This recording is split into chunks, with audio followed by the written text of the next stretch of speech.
remember those days when you lay on the grass with some friends, looking up at the sky, watching the clouds, and all of a sudden you see this really cool cloud and you describe what you see. And you see a submarine and your friend sees a shark. It's amazing that you can both see the exact same cloud, but for each of you, that cloud represents two very different things. This is similar to a worldview. My name is Jonathan De Beer, and I'm part of the team at Ratio Christi in South Africa. Ratio Christi is a Latin name meaning the reason for Christ, and we work with university and high school students to encourage and strengthen their faith in Christ by helping them understand why they believe in Christianity. And if you want more information on who we are, you can go check out our website at ratiochristi.co.za.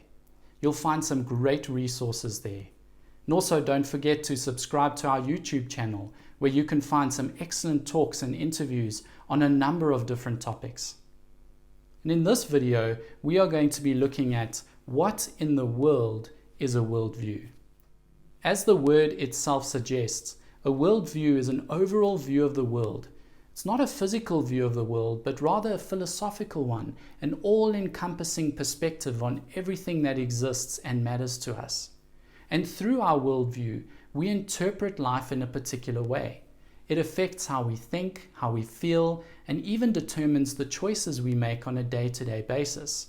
Choices like how we treat people, how we spend our money, or how we spend our time.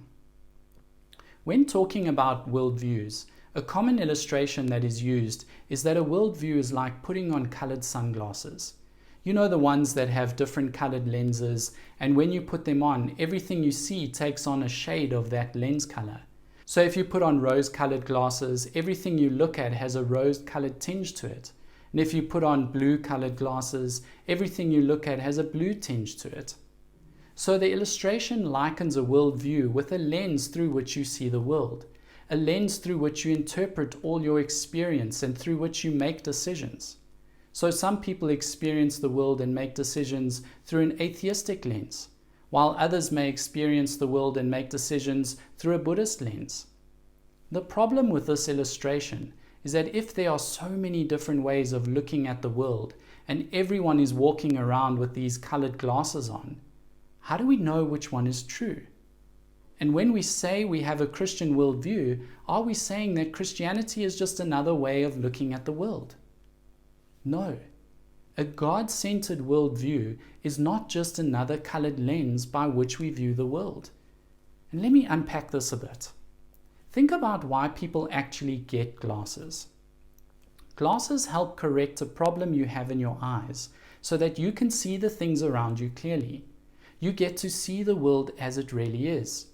You wouldn't go to the optometrist and ask for glasses to see the world in a certain way. Sorry, do you have glasses that make everything twice as big as they are? Or maybe some glasses that make everything seem upside down? The optometrist will probably look at you a bit funny. You don't get glasses to see the world a certain way. You get glasses to see the world the way it really is. And maybe some of you have been through this situation when you were growing up. Things always seemed a little fuzzy, but you didn't think anything of it because you didn't know any different. And eventually you go through the whole process of getting your eyes tested, and the optometrist gives you a pair of glasses. And as you put them on, it's like a whole new world has been opened up to you. You finally see the world clearly. Things you would have missed in the past are now so clear. And in the same way, a Christian worldview or a God-centered worldview is not just a certain way of looking at the world, but it is a description of how the world really is. Another way to think of a worldview is like a mental map we use to navigate reality. The purpose of a map is to tell you the lay of the land. It shows you what the world is like, where the roads, rivers, lakes, and cities are located. And you could get good maps, ones that accurately match with how the world is, and bad ones that don't match. And here is a road map of Spain. How would you know if this is a good map of Spain? If it accurately depicts what Spain is actually like. Now, what happens if you arrive in Spain and someone just outside the airport is selling these really cheap maps, So you buy one, and when you open it, it looks like this. Is this a good map of Spain? If you tried to use this map to navigate your way around Spain, you would get lost and extremely frustrated. And a critical question we should ask is, how accurate is our mental map of reality? If your worldview is like the second map, not matching up with how the world really is, you will get lost, confused, and frustrated.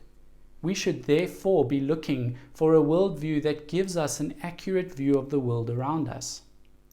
This is really important because we all carry around ideas which are part of our worldview, which shape our daily choices. We all have a belief system that shapes the way that we live, and at times the way we see the world can create tension between you and the people around you. Now, I'm sure at some stage you have experienced this in your own life. Think about a time where you met someone special and started hanging out with them, and for the first little while your conversations are just small talk. Where to find the best coffee, an awesome holiday you just come back from, a cool band you heard playing last week, the rugby game you went to see, your favorite food. After a few dates, the topics get a little bit deeper, and then a global pandemic hits and someone you know passes away, and you start talking about what happens when you die. And that special someone tells you, nothing happens. When you die, you're done. We're material objects, and when your heart flatlines, that's it, game over, thanks for playing. But what about our souls, you may ask? Souls? Oh no, we're just physical beings evolved over a long period of time. So no life after death? That's just an idea that was created to comfort people. There's no scientific evidence to prove that. And as comforting as that may be for people, I'd rather face the real world than believe in a fairy tale. And suddenly it feels like you are both from two different worlds entirely. If you've ever watched the TV series Bones, it's a really good example of what I'm talking about here. Bones is a crime-solving series, and one of the main characters is Dr. Brennan, who is a brilliant, highly intellectual scientist who works at the Jeffersonian. She is an expert on human bones, hence her nickname Bones. And she and her team consults with the FBI to solve murders. And in this series, there are at least 3 very different worldviews portrayed by 3 of the main characters. Before we explore the worldviews of the different characters, it's important to know that every worldview answers the big questions about life in some way. Things like, where does all of this come from? What is the meaning of life? Why are we even here? What is right and wrong? And who got to decide? And what happens to us after we die? Most worldviews fall into one of the 3 major categories: atheism, theism, and pantheism. With this in mind, let's unpack a bit the different worldviews portrayed by 3 of the main characters. The first character is the brilliant Dr. Brennan. Everything for her is about evidence and facts, and things are only true if it can be proven scientifically. She believes God and morality are simply social constructs that have evolved as humanity has evolved.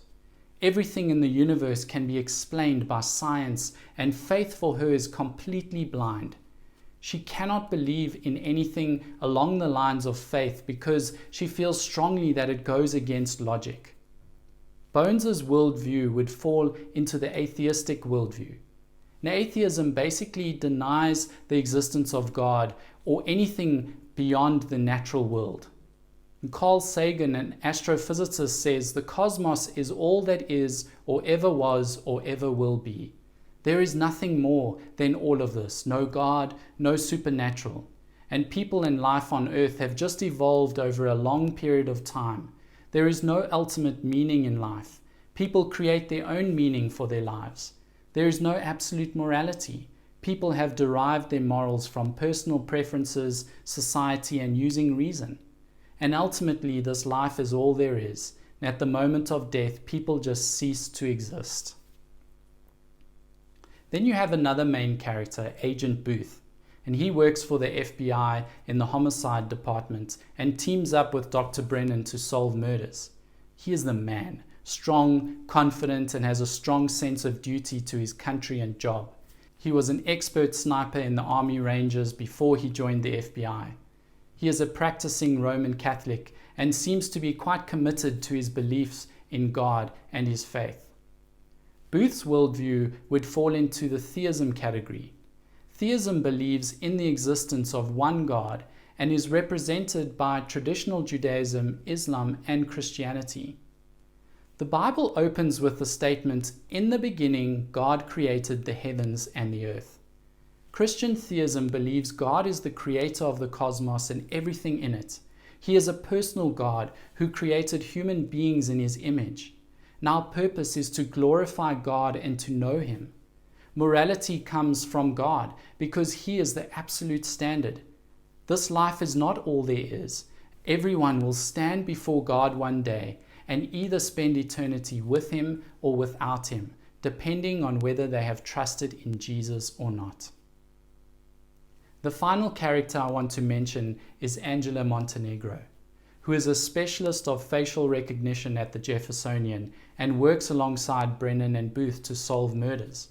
She is often described as a free spirit and is very into spiritualism and psychics and that sort of thing. Angela isn't her birth name. Rather, it came to her in a dream when she was younger, and she made it her legal name on her 18th birthday.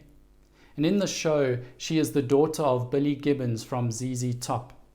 And this free spirit character's worldview would fit into the pantheism worldview.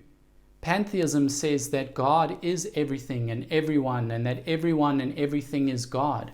So a tree is God, a rock is God, an animal is God, the sky is God, the sun is God, you are God. People who buy into the New Age movement would fall into this category. The worldviews of each of these characters impacts how they live their lives, and throughout the series they have really fascinating exchanges on the big questions of life, and their worldviews often collide. Each of the three broad categories of worldviews are vastly different and often contradict one another. So how do we know which worldview is the correct one to have? Is there even a correct one? We put them to the test. The truth about reality can be known, and since that is the case, does the worldview correspond to reality? Does your worldview explain what we see and experience around us? And finally, can you fully and consistently live out your worldview? When we look at the world around us, we can see that things are not as they should be. It's why we get upset with all the injustices that go on. The Bible tells us that this is because of humankind's rebellion against the Almighty, Holy God. We want to do things our own way and not the way God intended it. But this leads us into sin, which alienates us from God and each other. The God-centered worldview corresponds with what we see and experience around us. Whether we want to admit it or not, we all have a longing for something better than this. The amazing thing about Christianity is that God does not leave us in the mess we made. He stepped into it and offered us a way back to Him through Jesus Christ. And this is the hope of the gospel message. And because of this hope, you can fully live out the Christian worldview. Let me just end off by going back to the glasses illustration. People get glasses so that they can see the world as it really is. And in the same way, the Christian or God-centered worldview is not just another way of looking at the world, but it is a description of how the world really is.